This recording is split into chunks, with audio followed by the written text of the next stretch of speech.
All right, folks, for the few of you guys that are still here, thank you so much for joining us. There was a really bad internet shutdown, whatever you want to call it, disruption. Went on for a few minutes. Ridiculous stuff, man. We tried our best to get back online, but now we are back online. So the State Department press briefing probably is going on right now. Let me check.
right, folks. Like I said, thank you so much to the Patriots that are still here. Sorry about that. I don't know what happened. The internet went down. And that's that I have business internet. Imagine if I had regular internet, I probably would have not been able to go back online. But to all the Patriots that are still here, thank you so much for joining us and choosing us as your stream of choice as we were having some severe technical difficulties. The White House press briefing and the State Department press briefing are both happening at the exact same time, like always, with these useless idiots. So if you guys want to check out the White House press briefing or the State Department press briefing, we're going to be doing both at the exact same time. Thanks so much for joining us here at Golden State Times and choosing us as your stream of choice. Don't forget to check out our website, goldenstatetimes.com. Again, that's www.goldenstatetimes.com. Again, the State Department press briefing and the White House press briefing are going to be going on at the exact same time. There's a lot of news going on right now, folks, so a lot is going to be covered at both of these live streams, so stay tuned. Once again, thank you so much for joining us here at Golden State Times. Full coverage of both of these events. It should be starting soon, both of them.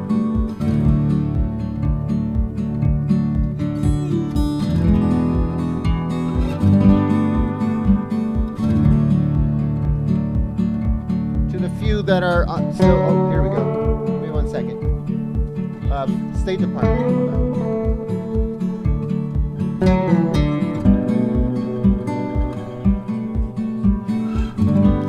There's a lot of stuff that that is not going right today. That's so crazy.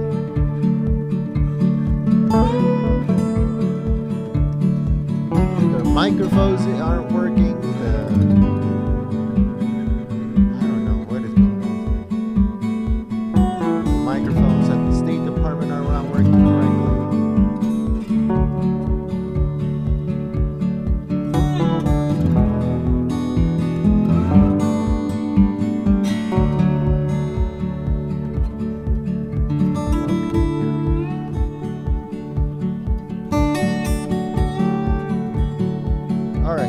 The State Department is going on right now. Thank you so much for joining us for both of these. So here we go. The State Department is now live. The White House should be live in just a few moments.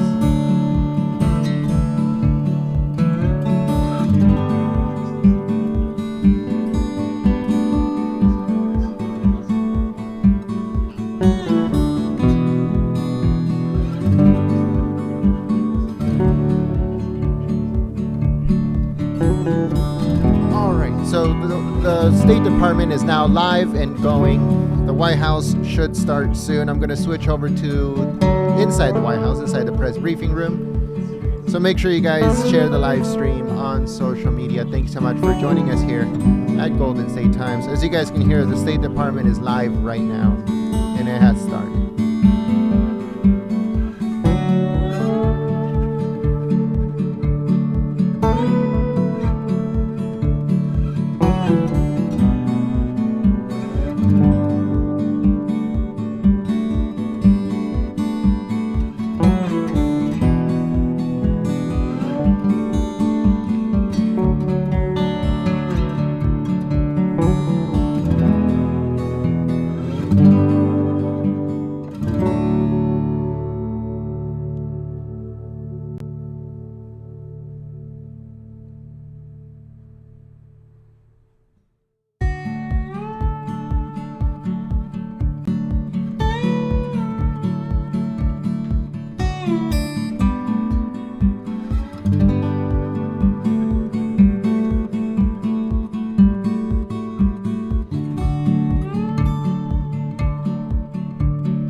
All right, folks, so we are awaiting the White House press briefing.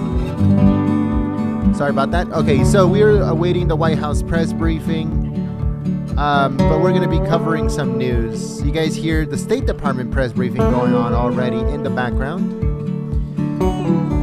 So let's begin on the news of the day. This is all covered on our website, goldenstatetimes.com. Again, that's www.goldenstatetimes.com. All right, so let's begin with, let's see here.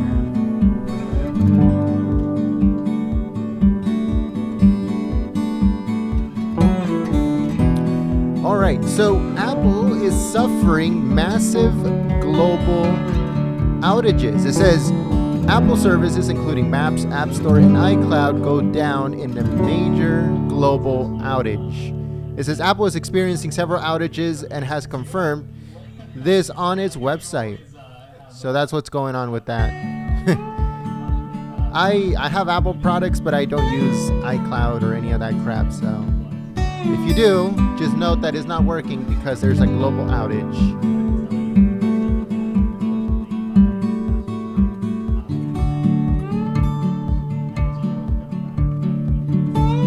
All right. Also in the news, Clarence Thomas has been hospitalized with flu-like symptoms, as they say. He missed oral arguments today.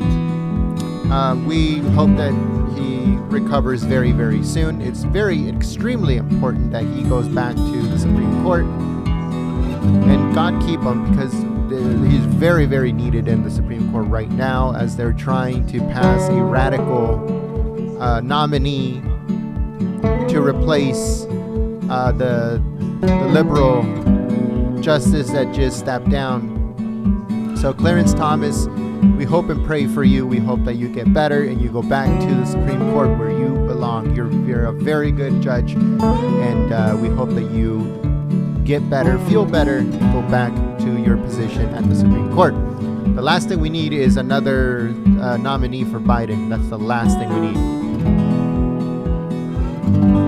So Manhattan right now is seeing a huge jump in coronavirus cases. Give me 1 second, folks. Let me check.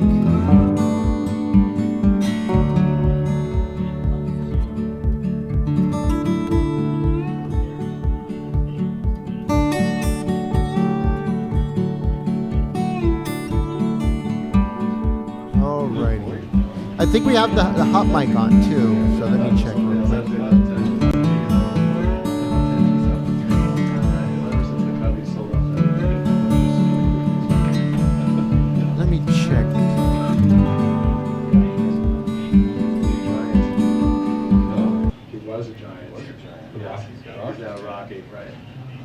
Who knows why? But Rockies, it's a good place to go to screw up your swing. All carrots. Yeah, exactly. It's good if you. All right, folks. So we do have the hot mic on. It's pretty low. There's not much talking going on. It looks like we might have Peter Ducey in the room, but Fox is not in the room as of right now. That's kind of weird. Fox is not in the room right now. They're probably on their way, hopefully. Give me 1 second. Let me fix one more thing before we actually switch over completely and don't interrupt.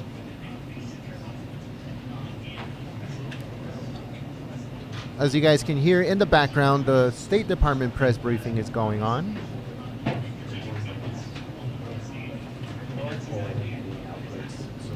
All right, so that is what's going on right now, folks. Clarence Thomas is hospitalized, the Supreme Court Justice. Apple is suffering global outages. Let's see.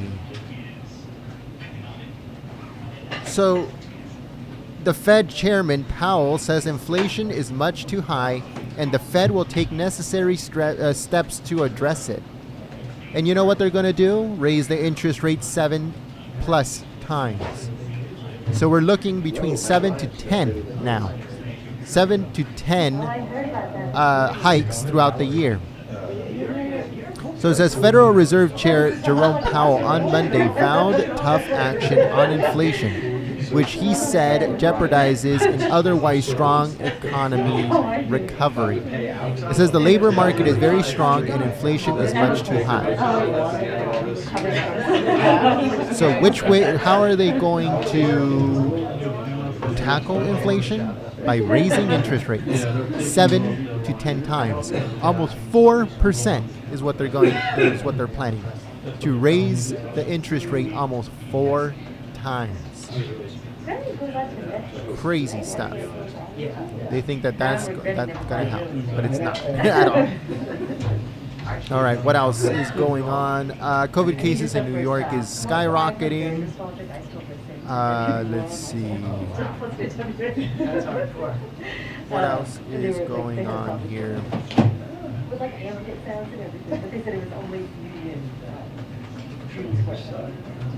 Oh, so according to the fake news media, 51% of Americans agree with Biden's handling of Ukraine, 43% disapprove. That is funny. So oil surges again as EU considers Russian oil ban. Oil prices jumped more than $4 on Monday to around 111 a barrel as the EU considers joining the United States in their Russian oil embargo after a weekend attack on Saudi oil facilities. So here we go again. Now, I wanted to say something. Hold on, give me a second, friend. We were in Cambridge, and we actually were in these programs.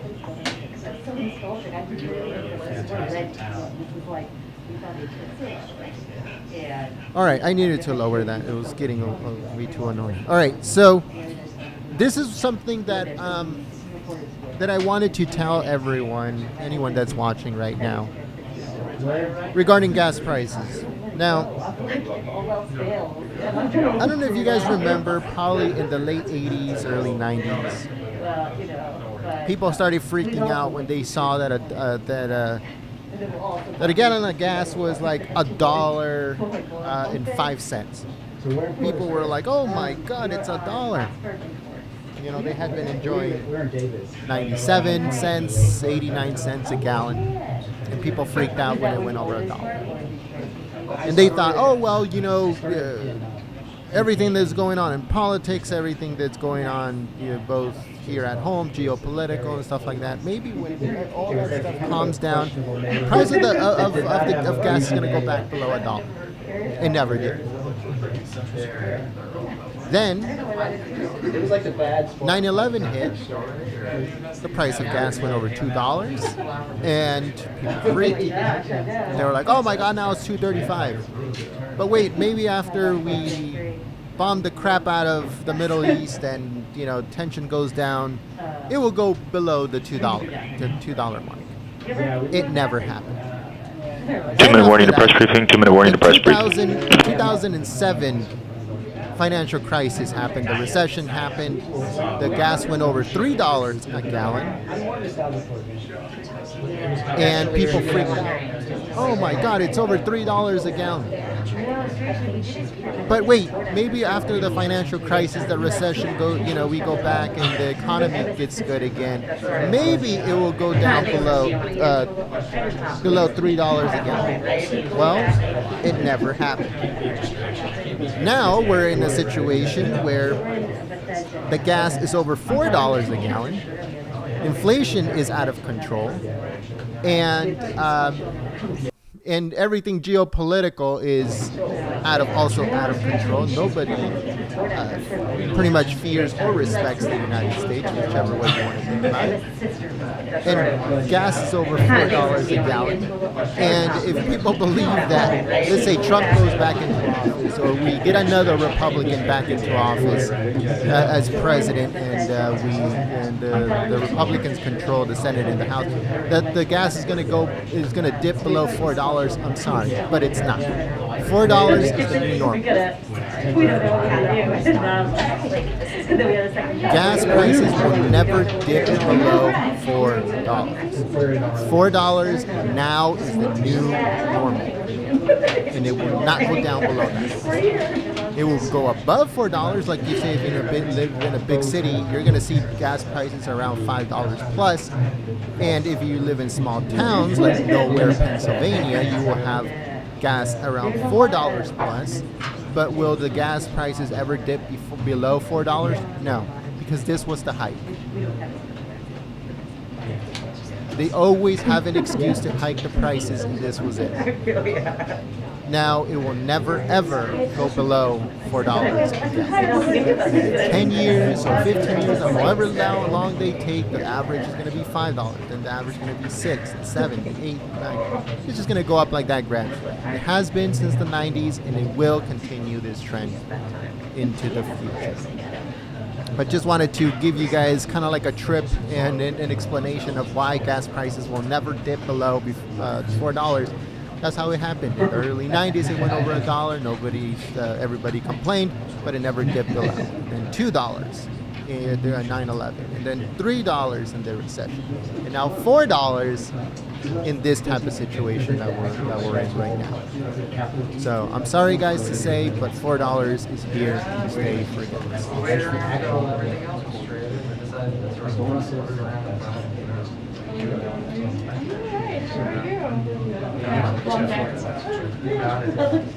I thought they were just trying to sleep. Are you showing the 6 p.m. one as well? Yes.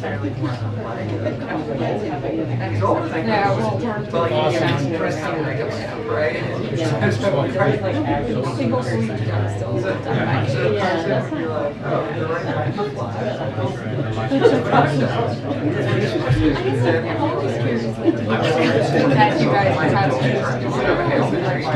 Oh, and another thing too that I just saw right now, the Babylon Bee got suspended. What happened? These guys are crazy. They post a bunch of crazy stuff. I'm not gonna, I gotta admit, there is funny stuff from the Babylon Bee, but they do like to play with fire, and sometimes they get burned, and now they can't complain. Like they do some crazy things. Funny, I'm not gonna lie, funny stuff, but crazy. And they like to push the bar. They're like they're like South Park when it comes to tabloid stuff online. They like to push the bar, and then when they get burnt, they cry. So I don't know how to feel about that. But more power to the Babylon Bee. If people go to their website instead of seeing them on social media, then that's awesome. They do an amazing job when it comes to funny news articles, but again, you can't play with fire and then when you get burnt, you complain. That can't happen. Come on. But I just saw that they got suspended. That's crazy. But let me know. Are you guys fan of the Babylon Bee, or are you guys more fans of the Onion? Let me know in the chat.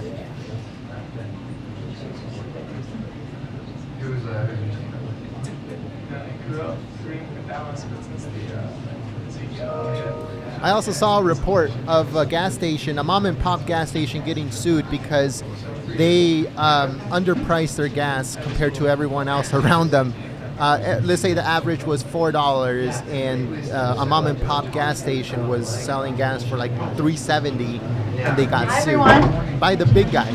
Crazy. Okay, we have a very special return guest today, Deputy National Security Advisor Ann Neuberger, who is here to provide a brief update on cyber. You probably have seen the statement from the President we issued, as well as a fact sheet. She'll talk about that. Has a little bit of time to take some questions, and then we'll do a briefing from there. With that, I'll turn it over to Ann.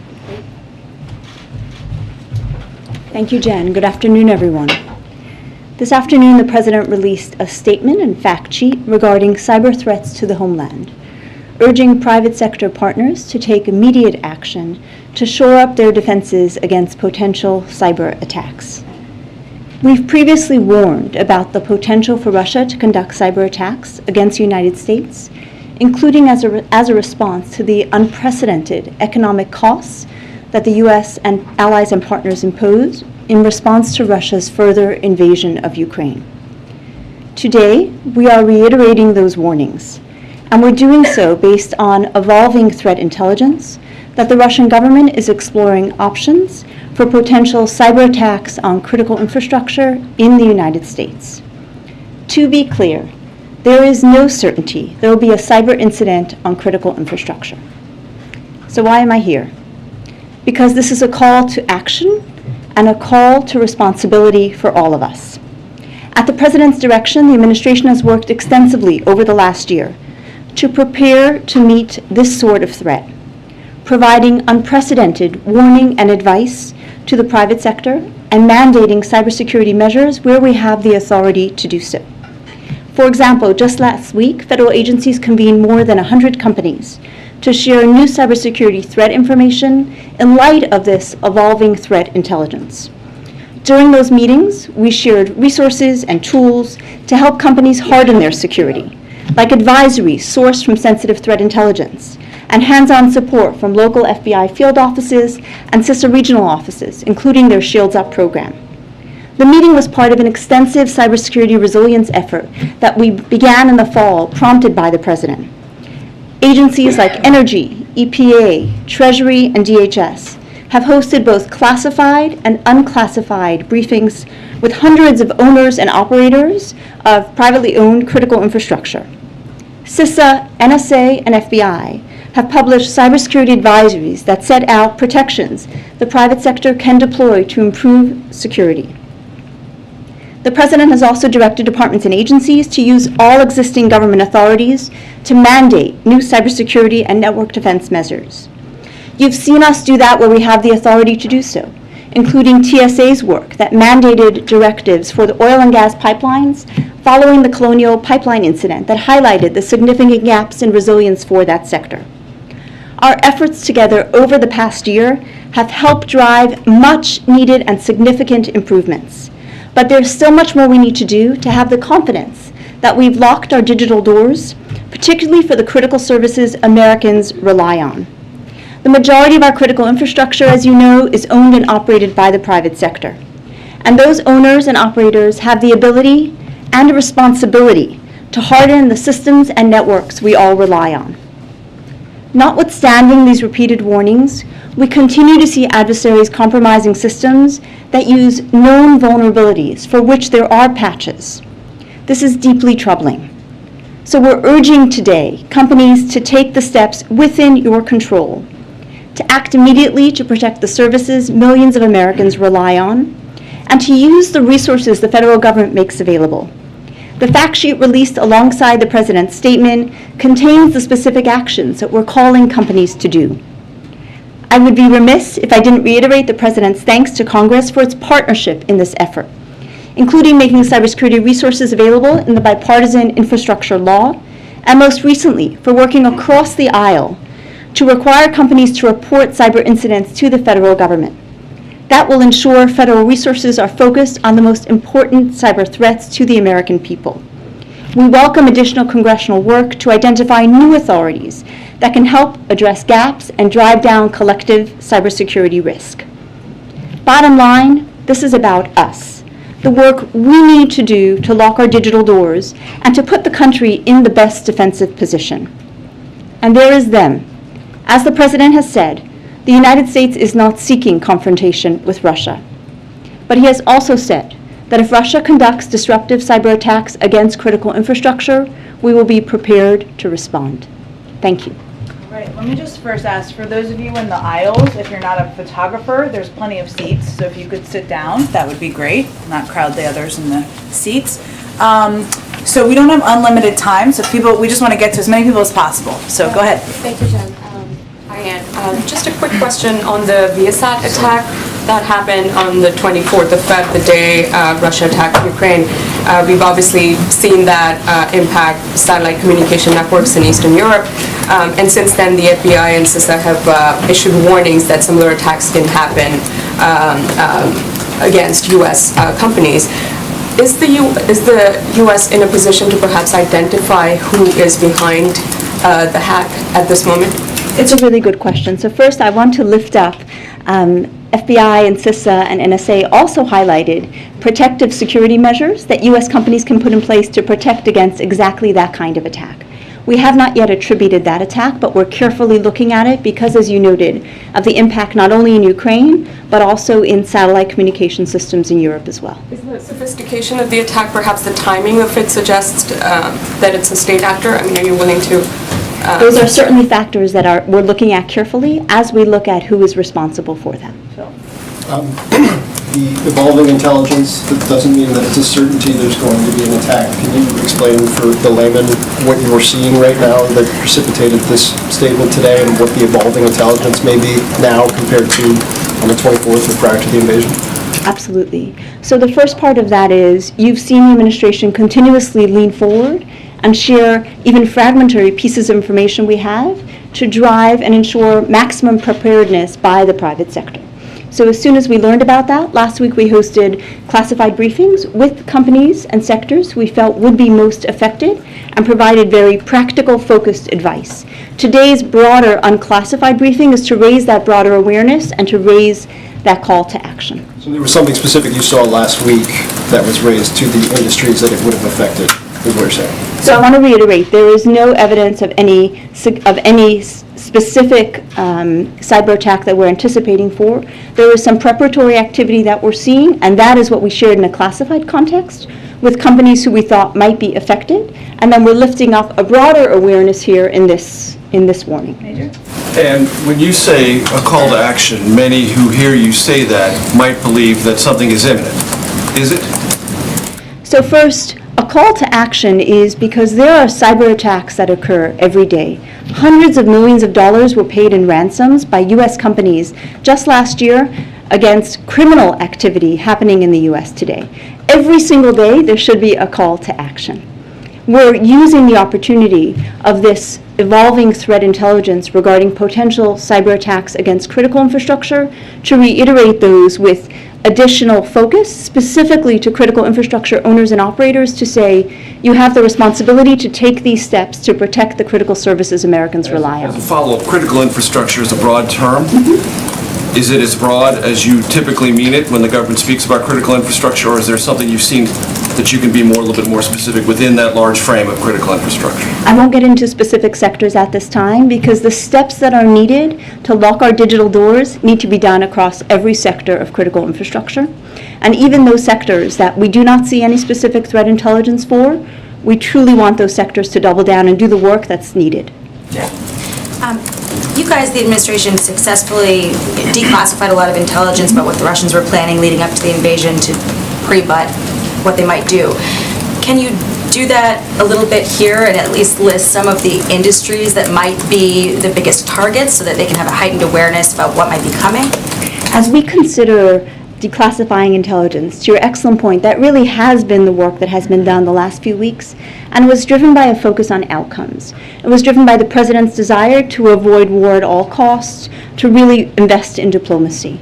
So as we considered this information, the first step we did was we gave classified detailed briefings to the companies and sectors for which we had some preparatory information about. And then for those where we don't, that's the purpose of today's unclassified briefing, to give that broad warning. And I want to lift up the fact sheet, which is really the call to action for specific activities to do. So you believe the people, the industries that need to know about this risk know? We believe the key entities who need to know have been provided classified briefings. I mentioned, for example, just last week, several hundred companies were brought in to get that briefing. Yeah. Does the U.S. have any evidence that Russia has attempted a hack, either here in the U.S., in Europe, or in Ukraine in the course of the last several weeks since this offensive began? So we certainly believe that Russia has conducted cyber attacks to undermine, coerce, and destabilize Ukraine, and we attributed some of those a couple of weeks ago. We consistently see nation states doing preparatory activity. That preparatory activity can pan out to become an incident, it cannot, and that's the reason we're here. So specifically in the U.S., as there was an assessment early on that we thought that we would be a likely target here, why do you think we have not seen any attack on critical infrastructure in the United States to this point so far?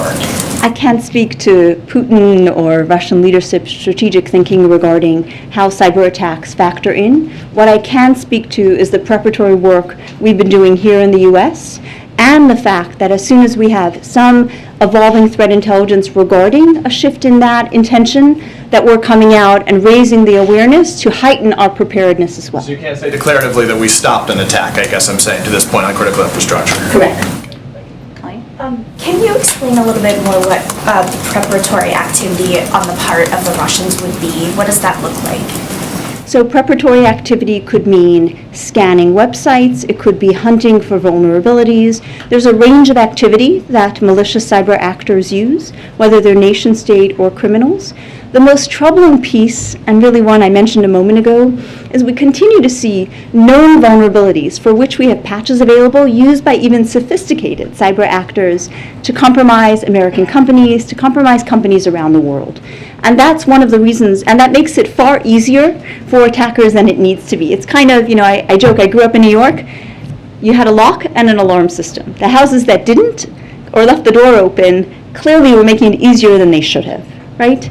No comment about New York. So clearly what we're asking for is lock your digital doors, make it harder for attackers, make them do more work, because a number of the practices we include in the fact sheet will make it significantly harder, even for a sophisticated actor, to compromise a network. So just to be clear, the warning today, is this in response to some of these more desperate tactics we've seen from Russia on the ground? Are you now fearing that there might be more of a cyber risk because of what we're seeing on the ground in Ukraine? So we've given a number of threat warnings over the last number of weeks that Russia could consider conducting cyber attacks in response to the very significant economic costs the U.S. and partners have put on Russia in response. This speaks to evolving threat intelligence and a potential shift in intention to do so. And do you have a message for individuals? You're talking a lot about private companies. What about households? Should they be worried about cyber attacks here? The items in the fact sheet apply to companies and individuals as well. I'm specifically speaking to companies because there's a responsibility to protect the critical services Americans rely on. But every individual should take a look at that fact sheet because it's a truly helpful one. We only put in place the things that we really try to practice and work to practice ourselves. Thanks. As part of this preparatory activity, do you have evidence that Russian hackers have infiltrated the networks of U.S. companies already and just haven't carried out the attacks? There is, as I noted, we frequently see preparatory activity. Whenever we do sensitive warnings to the individual companies and provide them information to ensure they can look quickly at their networks and remediate what may be occurring. So have you seen any evidence that there have been infiltrations as part of that activity? We routinely see information about infiltrations, right? Technology is not as secure as it needs to be. I mentioned the ransomware activity. There are multiple nation-state actors.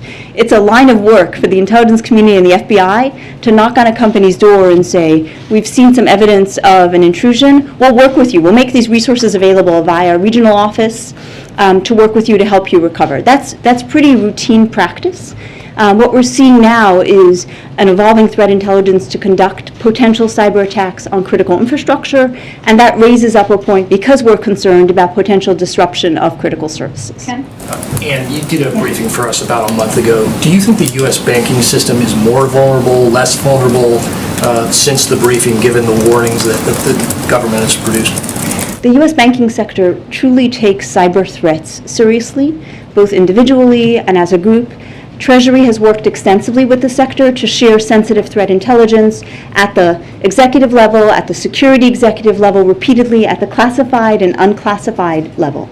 So I do not believe they're more at risk, but it is always important for every critical infrastructure sector to double down in this heightened period of geopolitical tension to carefully look at any threat. Good. Can you paint a worst-case scenario picture for us? What exactly are you most worried about if people, the private sector, choose not take these steps? Clearly what we're always, I won't get into hypotheticals, right? But the reason I'm here is because critical infrastructure, power, water, many hospitals in the United States are owned by the private sector. And while the federal government makes extensive resources available, I mentioned FBI's 56 regional offices, you can just walk in. CISA has offices near most FEMA sites in the United States. They've had their Shields Up program. We can make those resources available for those sectors where we can mandate measures, like oil and gas pipelines, we have. But it's ultimately the private sector's responsibility in our current authority structure to do those steps, to use those resources to take those steps. So the purpose here is to say, Americans rely on those critical services, please act, and we're here to support with the resources we have. Kayla, last one. Thank you. And are you still seeing the Russians carrying out cyber attacks inside Ukraine? It's been a few weeks since we've been discussing that in particular. And as financial tools levied by the West have proven ineffective, what cyber tools does the West have that it can possibly utilize? we do continue to see Russia conducting both, as you know, right, significant malicious activity in Ukraine, major kinetic attacks which have disrupted and killed lives, as well as cyber activity. And we believe the unprecedented economic costs the United States and partners have levied is significant in that way. With regard to your question about whether cyber attacks would change that, I think the President was very clear. We're not looking for a conflict with Russia. If Russia initiates a cyber attack against the United States, we will respond. Thank you, Anne, so much for joining us. Thank you. Thank you for having me. Thanks, Ann. Thank you, Ann. All right. I just had two brief items for all of you at the top.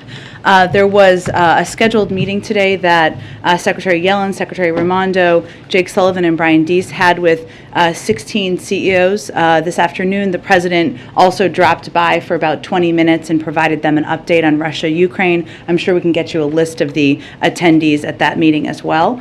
Also wanted to note a number of you have asked about whether the President would be watching the hearings today. One scheduling note is the Quint call he had this morning was at exactly the same time as her opening statement, but he did request regular updates, or he has been requesting regular updates from members of the team on how the hearing is going. And he also called her last night to wish her good luck this week at the hearings. And I would also note that he's very grateful to Judge Thomas Griffith, as well as Lisa Fairfax, for introducing her today. So with that, I will stop. And Colleen, why don't you kick us off? So, can you give us a readout of the call with the European leaders from earlier? Just sort of what was discussed, what happened, and then I had one other question. Absolutely.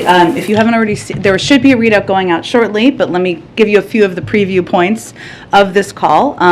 During this call with President Macron of France, Chancellor Scholz of Germany, Prime Minister Draghi of Italy, and Prime Minister Boris Johnson of the United Kingdom, they discussed their serious concerns about Russia's brutal tactics in Ukraine, including its attacks on civilians. They underscored their continued support for Ukraine, including by providing security assistance to the brave Ukrainians who are defending their country from Russian aggression, and humanitarian assistance to the millions of Ukrainians who have fled the violence. They also reviewed recent diplomatic efforts in support of Ukraine's effort to reach a ceasefire. I would note the President will obviously see these leaders, a number of them in person, later this week, and this is a call with this group that he has already had a few times, and when he had the last call with them, I believe it was last week or the week before, it may have been last week, they talked about doing this on a regular basis, not necessarily because there is a big deliverable out of it, but just to keep an open line of communication as they're all continuing to respond to the brutal actions of President Putin in Ukraine. And then on the potential discussions with Ukrainian leaders and Russia, has the White House or has the President been in communication with Ukrainian leaders, with Zelensky on this? Has he given any sort of counseling on how to go about these talks with Russian leaders in the hope of ending the conflict? We are in touch with Ukrainian senior government officials every day. The President obviously has spoken with President Zelensky a number of times, as you all know, and we convey through all of those discussions that we support any diplomatic effort that they choose to take part in. The role that we feel we can play most effectively is by continuing to provide a broad range of security assistance, military assistance to them, as well as economic and humanitarian assistance to strengthen their hand in these negotiations. And what we always convey publicly and privately is that we're going to be watching closely their actions, not just what words they say. But we just continue to support their efforts and whatever decisions they make about choosing to engage diplomatically. Go ahead. President Zelensky said if those talks don't work out, it's World War III. Does the President agree? Without knowing more what President Zelensky means by that, I would say that our view and the President's view is that the way we need to avoid World War III is preventing the United States from having direct military involvement on the ground, and same on NATO direct involvement on the ground, and that the most effective role we can continue to play is by providing that extensive military assistance that we have been providing, economic and humanitarian assistance. So I can't assess, obviously, obviously, I know many of you will speak or hear more from President Zelensky soon, and I would expect he can speak more to what he meant by that. And related to that, does the president believe that President Zelensky owes him or other NATO leaders a check-in as these negotiations progress and as he may approach a final resolution? Meaning, does NATO or the president want either implied or soft veto power over whatever Zelensky might decide to do? Well, we support President Zelensky and Ukrainian leaders' decisions, ability to make their own decisions through the course of these negotiations. Now, obviously, if it involves something related to the United States or NATO, we're here to support, but of course, we'd need to be engaged in that aspect of the discussion. One last thing. Yeah. On Face the Nation, the Chinese ambassador said China's position is for peace and that it's constantly doing everything it can to de-escalate. Do you agree with that? Well, what I would note... Is that a fair characterization of what China's doing? Well, what I would note also in the same interview, he failed to condemn the actions of President Putin. I'm sorry? He said it wouldn't make any difference. Do you agree with that? I think our view is that verbal condemnation of the actions of President Putin and the actions of Russian military is important and vital, and it's about what side of history you want to stand on at this point in time. At the same time, as you know, the president had a lengthy discussion with President Xi on Friday, and we're going to continue to keep those lines of communication open. But what we would note here is also what is absent from a lot of their public commentary, which is condemnation at times. Sometimes it has been echoing of conspiracy theories that the Russians have put out there about chemical weapons, and we note that, what we want to hear is condemnation of what we're seeing on the ground. Thanks, John. Go ahead. Can you walk us through the president's trip a little bit later this week? We know he's going to stop in Brussels first, obviously, then he goes to Poland, as you announced this weekend. Will he see refugees? Will he deliver a speech? Are there deliverables? Can you walk us through what you can tell us? There will certainly be deliverables, as there always are on these trips. And there always are. We're still finalizing, believe it or not, the details of the trip and the specifics of what he'll be doing while he's in Poland. He, of course, will be seeing his counterpart there, and he will certainly thank him for the efforts and the work that Poland has done and the leaders have done there to welcome refugees, to get them settled in Poland for this time being, as devastating as the circumstances are. Jake Sullivan is going to be joining us here tomorrow, and hopefully by then we will have more specifics to lay out for all of you, but we're finalizing the details as we speak. Let me ask you about their assessments. We're hearing from NATO right now that some are saying that if we're not in a stalemate, we are rapidly approaching one. Does the U.S. have a position on if that appears to be the way this is heading, how that changes the sort of trajectory of this, and what your view is? You mean in terms of the military situation on the ground? Well, here's what we've seen on the ground. We're seeing that, the Department of Defense has assessed, and I know they've done briefings in this regard, so let me echo this, that there certainly could be some morale issues of troops on the ground, that they are in a stalemate in the sense that they have not been making the level of progress or the pace of progress that they had hoped from the beginning. Now, obviously, things can change rapidly in conflicts, and so we are mindful of that as well. We're also seeing, obviously, over the course of the last couple of days, that fighting around Mariupol is fierce, but remains at this point isolated. It remains a high priority for Russia because it would provide President Putin with a land bridge to Crimea and cut off Ukrainian forces there from the rest of the country, provide the Russians with a new port. But the military situation elsewhere in Ukraine, according to our assessment, remains largely static. It doesn't mean that can't change. It's just an assessment as of this moment. Last quick one as it relates to Belarus right now. Some in NATO are saying that that Russia is preparing to potentially, or that Belarus is potentially preparing to let Russia position nuclear weapons on Belarusian soil. Does the U.S. have a message to the government of Belarus, and how would you view that escalation? Well, we don't have any confirmation of those reports or suggestions. Certainly that would be of concern to us, yes. Go ahead, Jackie. Thanks, Jen. In the past, you've said that domestic oil producers have the leases, resources that they need to ramp up production. Is there any thought about invoking the Defense Production Act when it comes to energy?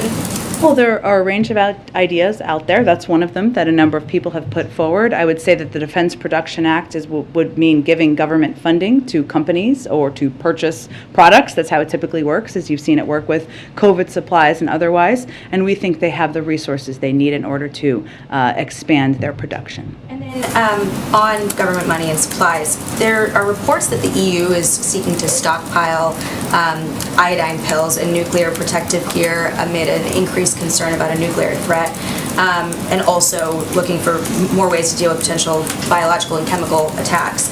Is the U.S. taking similar measures when it comes to these things, especially with iodine pills? Are we taking sort of the lessons learned from the pandemic and applying it to this challenge? Sure, Jackie, it's a good question. Let me check with our national security team and see if there's any details I can get into. We are always prepared, even as we aren't making predictions at this point in time. I don't have confirmation of that report about the Europeans, but I will check and see if there's more to report out to all of you.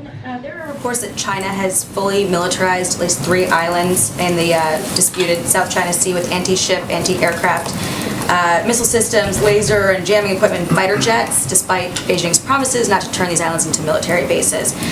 What is our takeaway from that, and how are we responding to that? Well, Jackie, I don't have confirmation of that from here. I've certainly seen the reports. I would point you to the Department of Defense for any more specific analysis, but obviously any escalatory actions in the South China Sea would be of concern to us. And then one more on the White House assessment of global food insecurity that's sort of coming out of all this in Ukraine. Is there any money that's going to be allocated to provide diesel fuel to Ukrainian farmers to try to mitigate some of this? Yeah, so let me give you a couple of things on this, because there's been a lot of interesting reporting on this, and where the impacts are is a good question. While we're not expecting a food shortage here at home, we do anticipate that higher energy, fertilizer, wheat, and corn prices could impact the price of growing and purchasing critical food supplies for countries around the world. And early estimates from the World Bank suggest disproportionate impacts on low and middle income countries, including in Africa, the Middle East, and Southeast Asia. And Ukraine is a big exporter of fertilizer. So as it relates to even that need in the United States and other parts of the world, that's something that we're continuing to closely assess as well. But right now, to go back to the root of your question, we are working with our partners in the G7, multilateral development banks, the World Food Program, and the UN Food and Agriculture Organization to mitigate the impacts to poorer nations. So we are discussing what that looks like and how to mitigate the shortage on those growing and purchasing entities from impacting parts of the world that would be severely impacted, even if we're not. What kind of a timeline do we think we have to take some action on that before it becomes a really big problem? Well, there are active discussions now, and we're certainly mindful that even if we're not seeing an impact in this moment, that sometimes supply chain impacts can have having a lagging impact. So we are having discussions now with all of those partners. Those have been ongoing, so we can do everything we can to mitigate it in advance. Can I ask one question, just a reaction to the Israeli Prime Minister this weekend? He said on the JCPOA, unfortunately, we're seeing a determination to sign a nuclear deal at almost any cost, including saying that the biggest terrorist group in the world is not a terrorist organization. This is too steep a price. Can I get your reaction to that? Is that what we're saying by pursuing this deal? I would say we are in regular touch with our Israeli counterparts, including leaders. We don't have a deal yet. We're consulting with our allies and partners, including Israel, as we negotiate, and the President's going to make a decision on whether to re-enter the deal based on what's in the best interest of American security and strategic interests, including the security of our partners in regions like Israel. If and when we have a deal, I'm sure we can discuss more specifics. Go ahead. Thanks, Jen. We've now had a chance to hear from some of the Judiciary Committee members in this confirmation for Judge Jackson. Any thoughts on whether she will receive bipartisan support in her confirmation? Well, without being able to get into the minds of a range of Republican members, our view is that given she has been confirmed 3 times with bipartisan support, that she has extensive experience, that she's ruled in favor of Democrats and Republicans under leaders of both parties, that she certainly deserves that. But we will see what the outcome ends up being. And has the White House had any contact with Justice Thomas, given his hospitalization? Do you have any updates there? I'm not aware of any direct contacts. Of course, we wish him speedy recovery, and of course have thoughts out to his family. And just a quick follow-up on the NATO trip. Can you give us just a big picture of what would a successful NATO summit look like to the White House? What are we looking for to measure that? Sure. I mean, I think what's important to remember here from the beginning of the president's presidency, but also certainly over the last couple of months, is that unity has been front and center for the president in terms of what will make us successful over time. Unity with our European counterparts, unity among NATO, unity among the G7, and that doesn't happen by accident. And so coming out of this, what the president is hoping to achieve is continued coordination and a unified response to the continued escalatory actions of President Putin. Go ahead. The U.S. Ambassador to the UN was asked about this weekend, but given the polls appear to be planning to put it on the table, some type of peacekeeping force idea, is there any feasible structure that the White House could support for something like that, or have you guys looked into the idea at all? Well, we of course will continue to work with Poland and other allies and partners in Europe to provide support for the Ukrainian people and help them defend their country against Russian aggression and provide relief to the people of Ukraine. And we will continue to impose severe consequences. The president, he's been clear. We're not going to send American troops to fight Russian troops. It's not in the interest of the American people or our national security, but we'll continue to discuss a range of ideas, including this one out there. And then there's been kind of a reinvigoration in the EU of discussions about banning or sanctions on energy. Mm-hmm. Can you update us on what the efforts of the administration has been to kind of backfill, which would I think be a necessity if those actions were taken? Sure. Where do those stand at this point? Sure. In terms of engagements with global energy suppliers, those engagements are ongoing, and they are led in part by Amos Hochstein. Brett McGurk has been involved in many of them. Other members of our national security team and National Economic Council, and we are continuing to discuss with a range of large global suppliers how we can meet the demand in the market out there. We also are continuing to look at domestic options and what those may look like to help ease the burden on the American public. I wish I had more specifics for you, but I don't have anything more to read out for you at this point in time. Go ahead.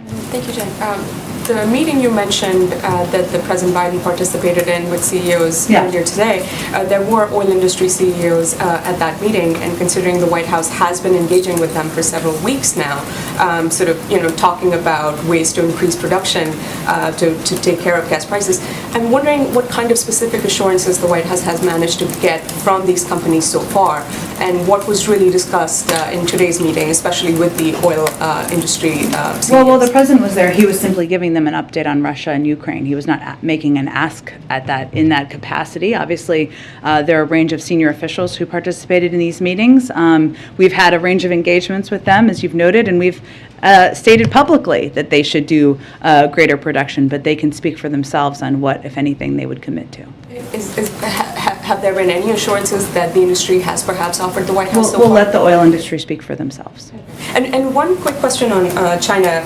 Are you getting any indications yet that China will actually heed to President Biden's appeal to President Xi's to not provide material support to Russia, or are you seeing perhaps evidence suggesting that Chinese companies are maybe violating or going around U.S. export controls to send the material, the U.S. material to Russia? I mean, are you seeing any evidence to that effect? I don't have an assessment to share on this. You can look at the public comments that one of your colleagues brought up earlier during an interview yesterday, where the Chinese ambassador highlighted China's friendly relations and maintenance of normal economic ties with Russia, while also refusing to condemn Russia's invasion of Ukraine. But I don't have a further assessment beyond that. Go ahead. Thanks, Jen. The Russian Foreign Ministry summoned Ambassador Sullivan to the Ministry in Moscow and warned that U.S.-Russian relations are on the verge of rupture. Said the president's comments calling Putin a war criminal were unworthy of a statesman of such high rank. Does the White House have any response to this? And is there any concern about the warning that they're going to respond with a decisive and firm response?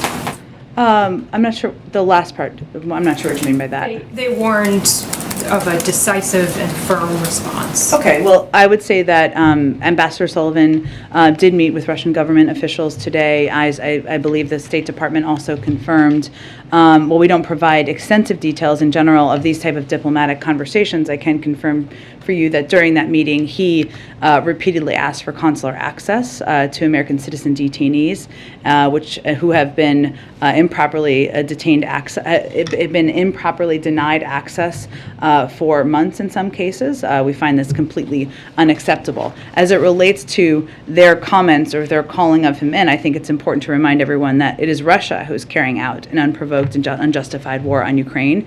We're seeing clear evidence that they are intentionally targeting civilians and committing indiscriminate attacks. And the President's comments speak to the horror, the brutality that Russia and President Putin are inflicting.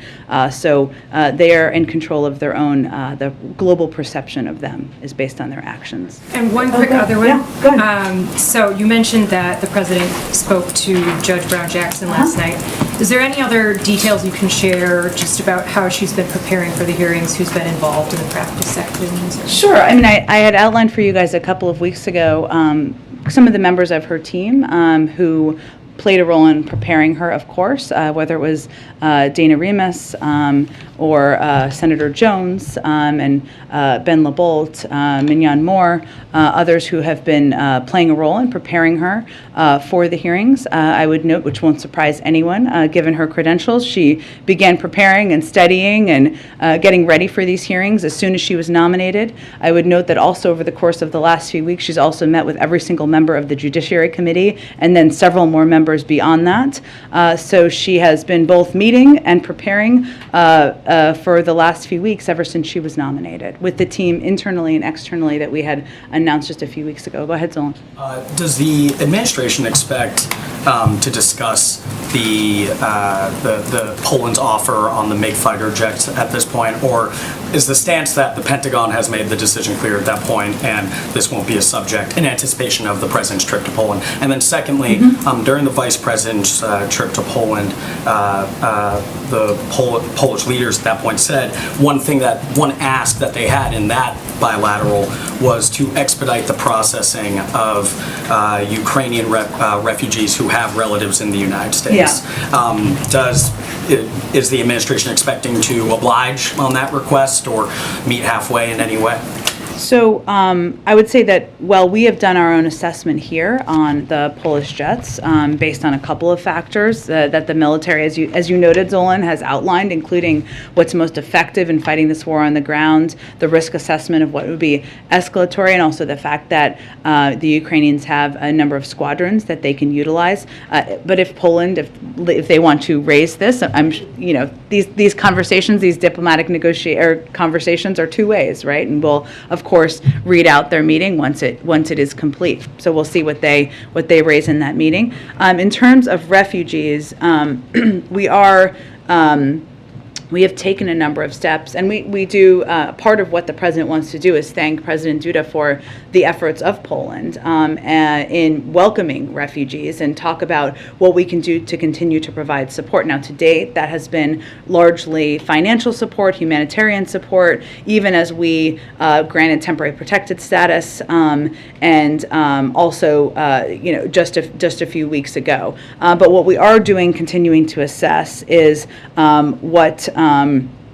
if there are Ukrainian nationals who are not able to remain safely in Europe and for whom resettlement in the United States is a better option, we are continuing to work with UNHCR and the EU to consider that, and that might require, because typically individuals who are seeking refugee status have to go to a third country, so that's something we're looking at and assessing, and we're also, UNHCR, the UN Refugee Agency, is working with the State Department and many resettlement partners on our overseas posts to determine whether Ukrainian nationals and others who have fled Ukraine, whether there's more we can do beyond the humanitarian assistance that we are providing. So I'm certain will be a point of discussion. We are having ongoing discussions internally about what more we can do to welcome refugees. Specifically, the thing that's different about that process that the administration is looking at is allowing Ukrainians to basically finish the refugee process in that same country that they would receive a UNHCR referral? That's part of the discussion is what can be done if Ukrainian nationals are not able to remain safely in Europe, for example,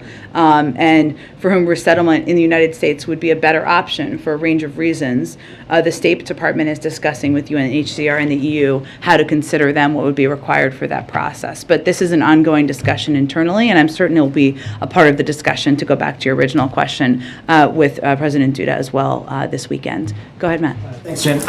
You had written on Twitter that the president did not plan to go to Ukraine on his trip. Given that the prime ministers of Poland, Slovenia, and the Czech Republic visited Kyiv last week, and that President Zelensky was urging others to do the same, can you talk a little bit about whether President Biden had explored going to Ukraine at all, if he was asked to, and sort of what considerations went into the factors either way? Sure, we have not explored that option. I tweeted, I guess I should say, because there was some confusion about this question, and we did not want to leave that out there as an unanswered question. But certainly, any president of the United States traveling into a war zone requires not only security considerations, but also an enormous amount of resources on the ground, which is always a factor for us as we make considerations. But also the president felt, and our national security team felt, that he could have the most effective and impactful trip by convening these meetings with NATO leaders, the G7, the EU, and Brussels to determine both continued military coordination, humanitarian and economic coordination, as well as by going to visit Poland right next door to talk about everything from refugees, refugee assistance, and continued assistance we can all provide together. So it was a decision made about what would be most effective on the trip. And then I just wanted to follow up quickly. You had said earlier that the president was unable to watch the opening statement of the judge in the Supreme Court hearings. He was on with the Quint.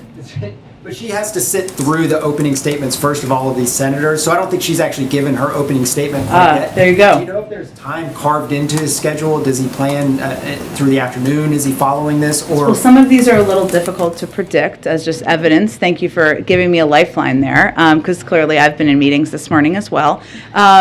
It was hard to plan his schedule around this, so what he asked is that he be provided updates from his team and aides as the hearings progress. And obviously, Chairman Durbin gave his opening, Senator Grassley gave his opening this morning, and it proceeds, but it's hard to plan the president's schedule around a moving Senate hearing, so I'm sure he'll be able to watch replays of it and more specifics, but he wanted updates from aides as well. Go ahead. Thanks. On oil, President Biden has been very vocal about his belief that U.S. producers should be producing more and that there's the possibility of price gouging, but he didn't raise any of those concerns in the meeting with oil CEOs earlier today? It wasn't a meeting with oil CEOs. There were a couple of the 16 to 18 CEOs there.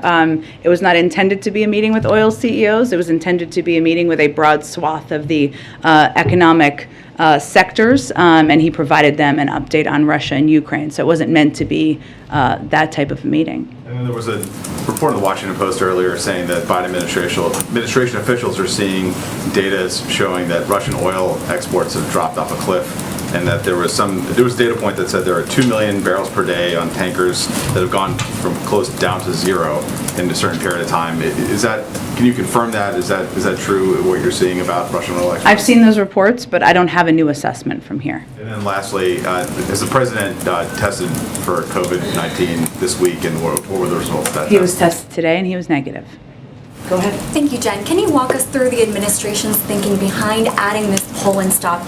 And what is President Biden hoping to demonstrate by sitting alongside President Duda? Sure. Well, we have this trip has been coming together quite rapidly, I think, as you would all note. And so, as I noted a little bit earlier, we will have more details about his Poland stop. But this is an opportunity for him to thank President Duda for welcoming refugees as they have done over the last few weeks, and for being an important partner in providing a range of assistance to the Ukrainians, to the Ukrainian people and the Ukrainian government. And they are an important partner as we work to remain unified in the weeks and months ahead.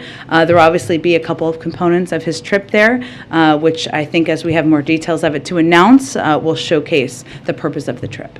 To follow on that, one of my colleagues asked if the president would be meeting with Ukrainian refugees at one of of these stops.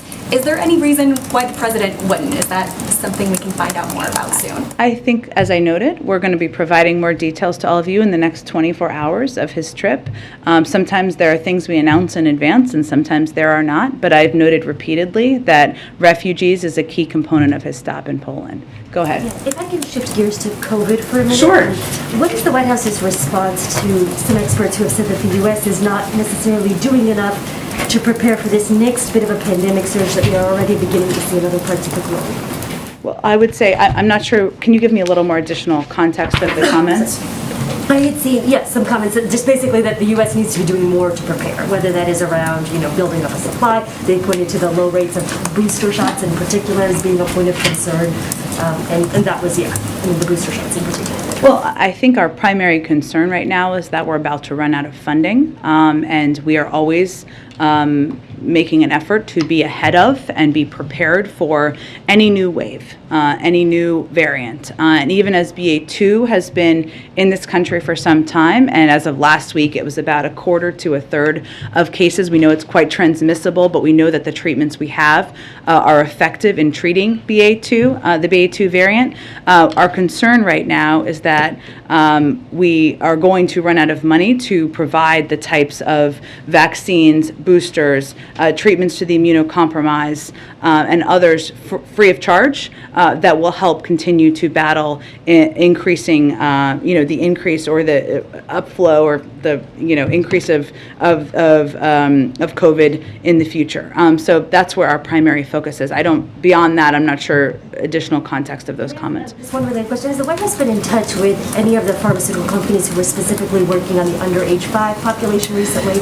Vaccines, I know that those were put into practice and then removed in terms of actually having implementation. I just wondered what the communications are. Yeah, well, it typically goes, of course, through the FDA and the CDC as it should, all of the data. So we would leave those channels to continue to consider when it's ready to move to the next phase. No sort of increased communication or urgency around getting back? Well, I think science moves at the speed of science, right? And of course, many people here have children under 5, but it's important that it moves through the effective gold standard process. And of course, we are in touch with the pharmaceutical companies for a range of reasons, including purchasing supplies to plan ahead for the need for boosters and other vaccines in the future, even as we are worried about running out of money. But the process for when it would be ready to go through the FDA and CDC process is left to the scientists.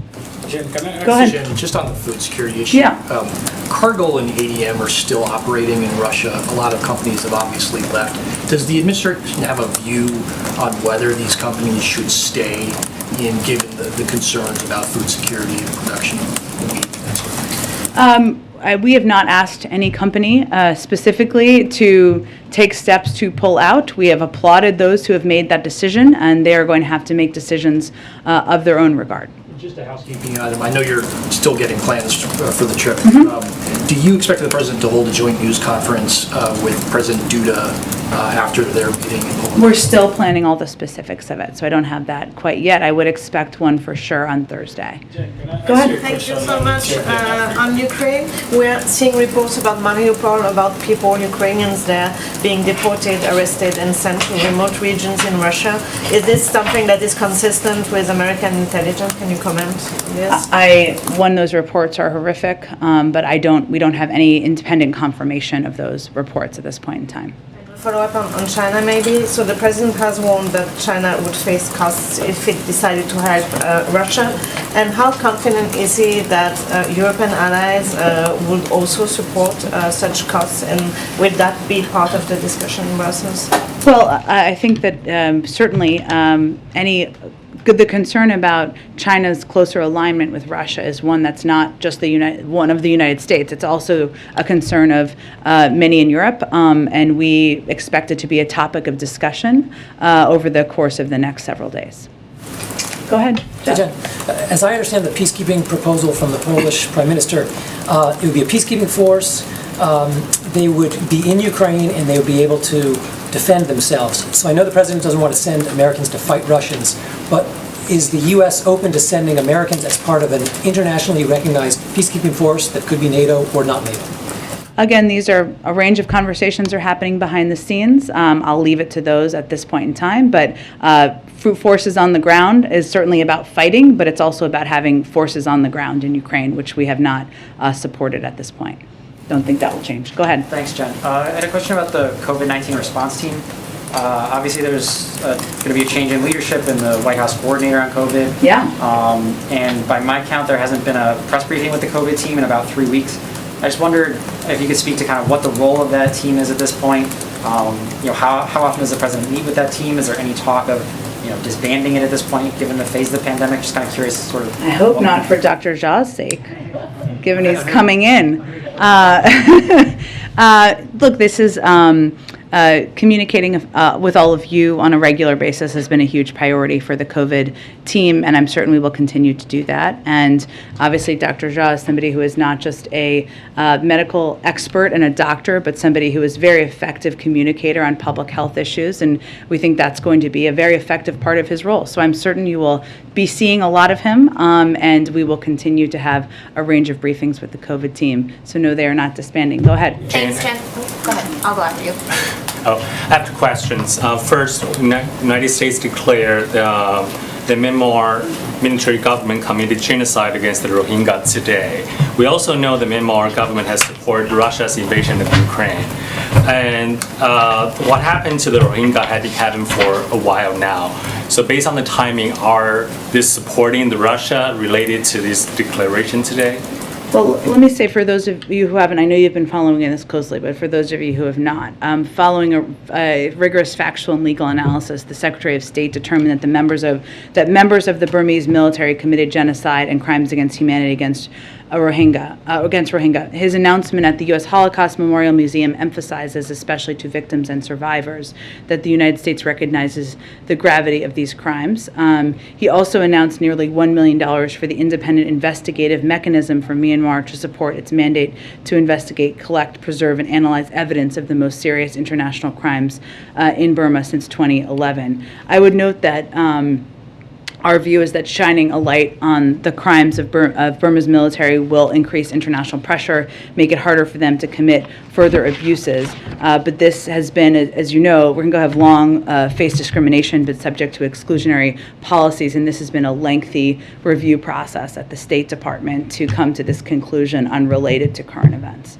Second question is, we're talking about the communication with China, including President Biden's call with President Xi last week. Besides the consequences China might face if it adds Russia, does the United States also tells China what would happen to Russia right now, well, or might also happen to China if it invades U.S. allies and partners in Indo-Pacific regions such as Taiwan? During this call, which was largely focused on Russia's invasion of Ukraine, the president also reiterated his support for the Taiwan Relations Act and the One China policy based on the Taiwan Relations Act, and he made clear that we remain opposed to any unilateral changes to the status quo across the Taiwan Strait, and that we have concerns about Beijing's coercive and provocative actions. So that was the other topic that was discussed at the during the call. Go ahead. Thanks, Jen. Oh, and then we'll go. Okay, go ahead. Has the United States looked to up sanctions on Russia? And given Russia's history of assassinating dissidents, giving sanctuary to U.S.-designated terrorist organizations, would the U.S. consider labeling Russia a state sponsor of terrorism? I don't have any assessment of that at this point in time. Obviously, we're continuing to look at the actions on the ground and the actions of leaders. Go ahead. Thank you. Two immigration questions for you. First, I wanted to confirm whether the administration supports an Afghan Adjustment Act. That's potential legislation that would secure permanent status for those thousands of evacuees that are here. It would go beyond, obviously, the TPS designation last week, which is 18 months. Sure, I'd have to check with our Department of Homeland Security. Obviously, we just announced temporary protected status last week, and we're continuing to assess and consider a range of ways to welcome and our Afghan partners. Just quickly, it's been 2 years since President Trump implemented Title 42. There are protests outside the White House today. Democrats are now actively calling for it to end. COVID cases are low. Is the administration at least preparing for the possibility that this could end, and how so?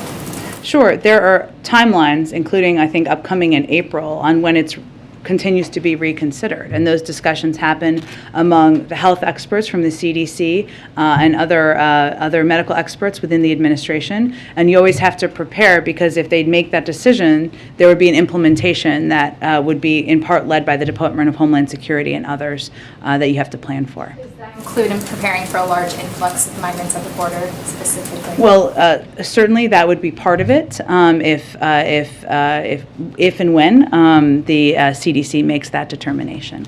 Okay, thanks everyone. We'll have Jake here tomorrow. Lots of questions I'm sure you have. Thank you, everyone. All right, folks, thank you so much for joining us here at Golden State Times for the White House press briefing. We were also doing the State Department press briefing, and now we are live streaming the Pentagon press briefing. So thank you so much for joining us here at Golden State Times as we cover everything that has to do with politics, breaking news, scoops, and everything else in between. For more coverage, go to our website, goldenstatetimes.com. Again, that's www.goldenstatetimes.com for full coverage of everything that is going on. Thank you so much to everyone that shared the live stream on social media and clicked the thumbs up button. That's the best way to help out Golden State Times. Thank you so much for joining us once again, and we hope that you guys have a blessed rest of your day. God bless every single one of you guys, and make sure that you check out our Pentagon press briefing going on.